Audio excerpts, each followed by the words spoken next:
process.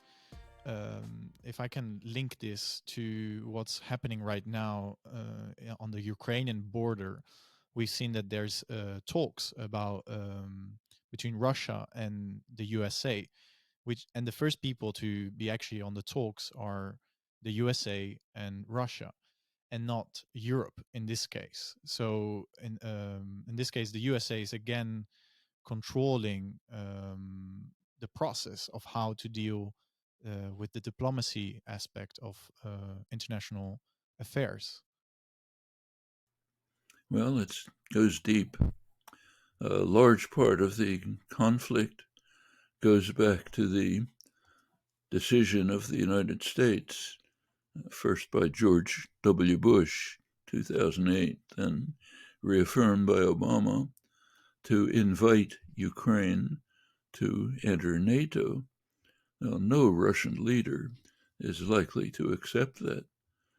Ukraine is far too great geostrategic significance and also historical significance and cultural significance to Russia for Russian leaders, Putin or anyone else, to accept incorporation of Ukraine within a hostile military alliance.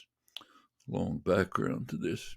Now, this effort by the United States was vetoed by France and Germany, but that didn't mean anything. The United States proceeds with it. Now, there is an agreement, the Minsk II agreement. It's France, Germany, Russia, and Ukraine. If the terms of that agreement were implemented, the crisis would be dampened. It probably would not be taking place. Now, neither Ukraine nor Donbass, the Russian region, have implemented the agreement. The United States has not pressed Ukraine to implement the agreement.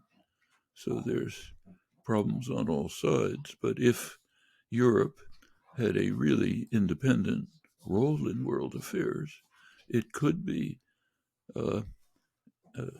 acting in such a way as to bring this Minsk II agreement into operation that would probably resolve the crisis.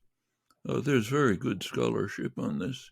One of the main scholars of the region, Anatol Yevin, has just written several articles about it, pointing out in detail how implementation of Minsk II could very likely resolve the crisis.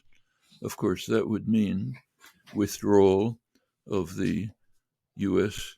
call for Ukraine to join NATO. It would mean that Ukraine would have sort of Austrian-style neutrality, the kind that Austria had right through the Cold War, not part of any military alliance.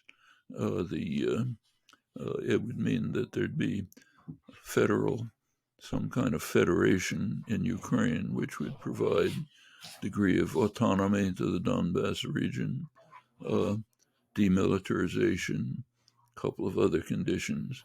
All of this is quite feasible, and it's very likely that it would simply end the crisis. It's not what's happening.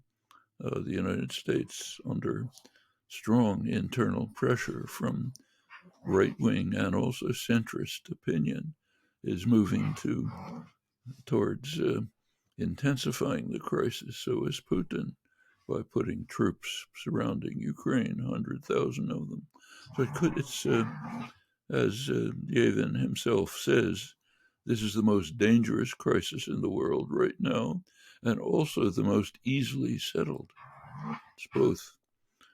Now, this goes back much farther to the question of the means by which NATO was expanded. You go back to the collapse of the Soviet Union. There were several conceptions of how the Eurasia region should be organized. One of them, which was advanced by Mikhail Gorbachev and by Germany, Hans Dietrich Genscher, the German foreign minister, Both of them proposed a kind of a Eurasian security system with no military blocs. Okay, so Lisbon to Vladivostok, singles region, no military blocs. Well, that was rejected by the United States. It was actually supported by Germany. A core part of this was unification of Germany, which the Germans, of course, wanted. And the question was how this could take place.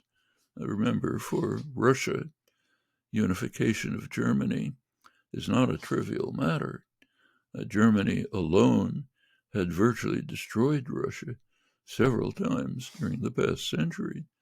So for Russia to agree, as Gorbachev did, to agree to allowing Germany to be unified within NATO, hostile military alliance, was quite a concession. But there was a condition. Condition was that NATO would not expand to the east. The phrase that was used was not 1 inch to the east. That meant East Germany. Nobody was contemplating broader expansion, at least in public. Maybe privately they were. NATO did advance to East Germany under Bush, and under Clinton, it moved all the way to the Russian border. Baltic states, other states, Balkan states. This is a pretty, it could have been done in a way which would have eliminated, certainly eased tensions. There was what was called the Partnership for Peace in the 1990s, which was a pretty sensible approach that contemplated expanding NATO or another general alliance to include the East European states, but to do it in stages, with varying from country to country depending on the circumstances, taking Russian concerns into consideration, even contemplating bringing Russia itself into this system, as incidentally Putin has suggested. These were all possibilities. They were abandoned in favor of what was called the Clinton Doctrine. Let's just expand militarily right to the border of Russia, militarizing, bringing them into NATO, weapon systems that are called defensive, but of course threaten Russia. All of this was done in a manner which was almost guaranteed to increase tensions. We're now facing it.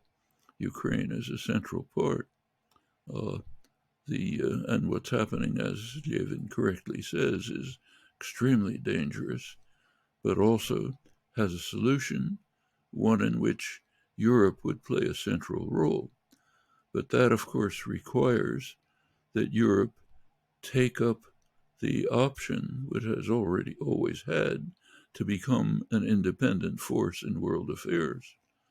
Europe has that option. It's rejected it. It's chosen to be subordinate to the United States. And as long as Europe does that, we'll be in serious danger. Thank you for watching Europe Matters Digest. Make sure to check our home channel for more, and don't forget to like, subscribe, and share.